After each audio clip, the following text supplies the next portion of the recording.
चौथा स्तंभ है हिंदुस्तान की डेमोक्रेसी का। ये बाबा साहब भीमराव अम्बेडकर के बनाए हुए आइन का ये स्तंभ है।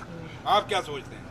आपको भी अपना एक व्यू देना चाहिए। लेकिन जहाँ तक ताल्लुक है, वो ऑफिसर जिसने गुरसाई में मिलिटेंटों के साथ मुकाबला किया हो, वो ऑफिसर जिसने थाना मंडी के टाइम में वहाँ सचो था, वहाँ मिलिटेंटों को मारा हो, वो ऑफिसर जिसने डोडा के अंदर उग्रवाद का मुकाबला किया हो, वो ऑफिसर जिसने सुपवाल के अंदर मिलिटेंटों का रात को मुकाबला किया हो, जिसका इतिहास जो पूरा उसका बैकग्राउंड है, उसका बायोडाटा हो जिस ऑफिसर का, कि उसने अपने पूरे दौर में उग्रवाद के खिलाफ, क्रिमिनल्स के खिलाफ जहाँ जहाँ वहाँ रहा, आप लोगों को पता है कि वहाँ उसने एक अपना नाम कमाया और हमेशा चाहे वो क्रिमिनल थे चाहे उग्रवाद थे उसका मुकाबला किया है। तो आज अगर उस ऑफिसर के घर में अगर कोई आदमी, वो आदमी जब उग्रवाद पीक पे था जम्मू कश्मीर में, उसमें छुप के अपने घरों में बैठा था, आज वो उसको कोई कुर्सी मिल गई है तो वो सोचता है कि दबा लेगा, तो वो मुश्किल है। ये परिवार जो आपके सामने खड़ा है, एक फौजी का परिवार है। मेरा फादर फौज में थे, मेहनत करके तिनका जोड़ के यहाँ तक पहुँचे हैं। जो कमाया है मेहनत से कमाया है। मेरी माँ वैष्णो जानती है, हमने हमेशा उस मालिक के चरणों में बैठ के कमाया है। इसलिए हमें जो आज ये कर रहे हैं, ये छोटे ऑफिसर आए हैं बेचारे, इनका हमें कोई गिला शिकवा नहीं। लेकिन जो ऊपर बैठे हैं, जो वहाँ से ये सोच रहे हैं कि पता नहीं क्या खजाना निकल जाएगा आज इस घर से, उनको मिलना कुछ नहीं। आपके सामने वो निशारा भी गए थे, क्या निकल गया अभी तक? मेरे पास कितनी फाइलें आती हैं जहाँ पे लोगों को रंगे हाथ पकड़ते हैं, उसके बाद उनको कहते हैं जी क्लियर हो गया। तो इसलिए ये एक डिबेट है। लेकिन एक बात मैं जरूर कहूँगा, जो ऑफिसर ऊपर बैठ के आज तमाशा देख रहे हैं कि दिन बदलते, हालात बदलते, वक्त नहीं लगता, अगर वो दिन नहीं रहे तो ये दिन भी नहीं रहेंगे। लेकिन इतना है कि मैं आप पत्रकार भाइयों से एक चीज़ जरूर कहूँगा कि आप जब ये न्यूज़ चलाएंगे, छापेंगे, आपकी 100 दुश्मनियाँ किसी के साथ भी होंगी, लेकिन वो न्यूज़ छापना, इस विजय सिंह चौधरी का इतिहास, पिछला बायोडाटा देख लेना कि इसने कितना मुकाबला किया हुआ है। आपको मर्जी है, हम सुन रहे थे लोग आज कईयों के घरों में वो खुशियां मनाएंगे, लेकिन इतना याद रखना कि अगर एक ऐसा ऑफिसर जिसने उग्रवाद के खिलाफ अपना एक पूरा, उसको कोई इनाम नहीं दे सके, उसको पूरे आज तक इनाम नहीं दे सके, आज तक उसकी प्रमोशन की फाइल रोकी हुई है, पूरा बैच प्रमोट हो गया। अगर आप उंगली उठाने जाएंगे तो पता नहीं कितने लोगों के उंगली उठेंगे। लेकिन जो काम करने वाला ऑफिसर पुलिस डिपार्टमेंट में है, वो आज सोचने पे मजबूर हो जाएगा कि अगर विजय सिंह ने इतना काम किया था, उसको लास्ट में at the words of retirement क्या रिजल्ट मिला था, ये ऑफिसर, वो मुलाजिम, जो नए लड़के हैं जो काम करना चाहते हैं, वो सोचने पे जरूर मजबूर होंगे।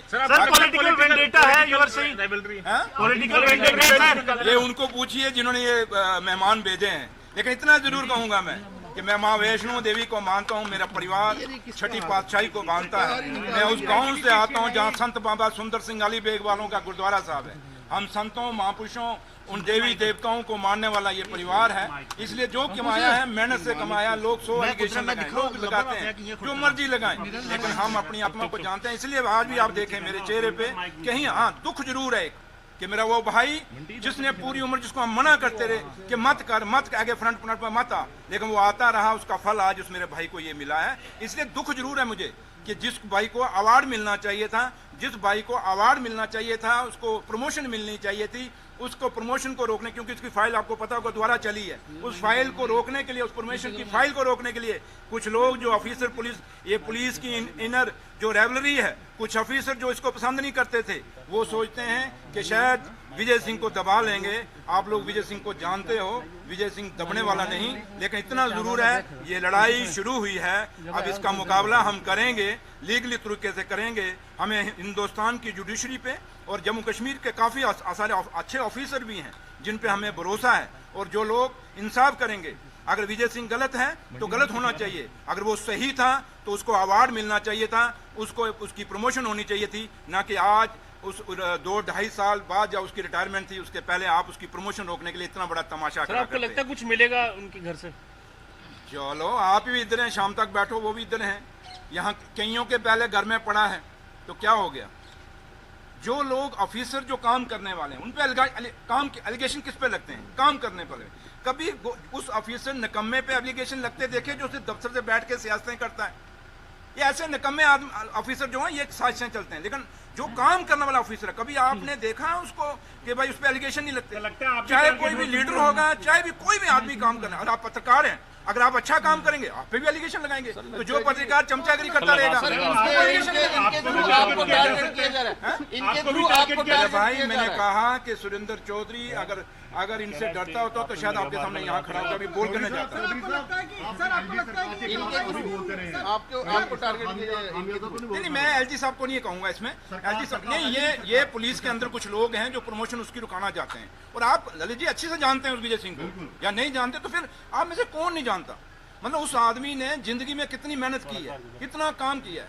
बाकी आज उसके वहाँ बेटा है, उसके क्रैशर पे वहाँ गए। मुझे बताओ क्या इतनी लंबी नौकरी में एक क्रैशर नहीं लग सकता? यहाँ चपरासी 10-10 लगा के यार, यहाँ चपरासी 10-10 लगा के नौशहरा के अंदर, आपको पता है। तो इसलिए आप एक क्रैशर पे कहते हैं विजय सिंह का क्रैशर बेटे का, वो यार इतनी लंबी उसने नौकरी की, बच्चे एडजस्ट नहीं करने थे। आप अपने बच्चे एडजस्ट नहीं करोगे, इसलिए कल मैंने भी अपने बच्चे पर एडजस्ट करना है। जब मैं कल उनको कोई काम खोल के दूंगा किसी तरीके का, अब मैं उनको कहूंगा मजदूरी, अब मैंने इतने पढ़ाए हैं तो क्या मजदूरी कराऊंगा उनसे? कोई काम खोलूंगा क्यों? सुरेंद्र चौधरी ने आज डिप्टी सीएम ने अपने बच्चों को ये काम खोला। तो आपको लगता है कि आप माइनिंग मिनिस्टर हैं तो इसी कारण ये सब कुछ हो रहा है? मैं इसमें नहीं जाऊंगा। माइनिंग छोड़िए, माइनिंग एक है, वो चलता है, एक है सिस्टम है, वो बदनामी का एक खेल है जो कि मैं इसको लेना भी नहीं चाहता था इस आफत को सारी। तो इसलिए मैं नहीं, मैं PWD as a PWD minister को मैं खुश हूँ क्योंकि मैंने करके दिखाया पीडब्ल्यूडी। मैंने कहा ना, मैं इस इफ एंड बट्स में नहीं जाऊंगा। जो लोग ये कर रहे हैं एक दिन वो पछताएंगे इसलिए कि मेरी माँ वैष्णो उनको सजा देगी। हम सच्चे लोग हैं, ईमानदार लोग हैं, जो मर्जी के हैं। मुझे पता है हम कितने करप्ट हैं, मैं जानता हूँ, मैं क्यों अपनी आत्मा में जानता हूँ। मेरे अंदर, अब आप लोगों को 100 इल्जाम लगाते हैं, लेकिन आप अंदर से जानते होंगे आप अंदर क्या है, एक जानते होंगे।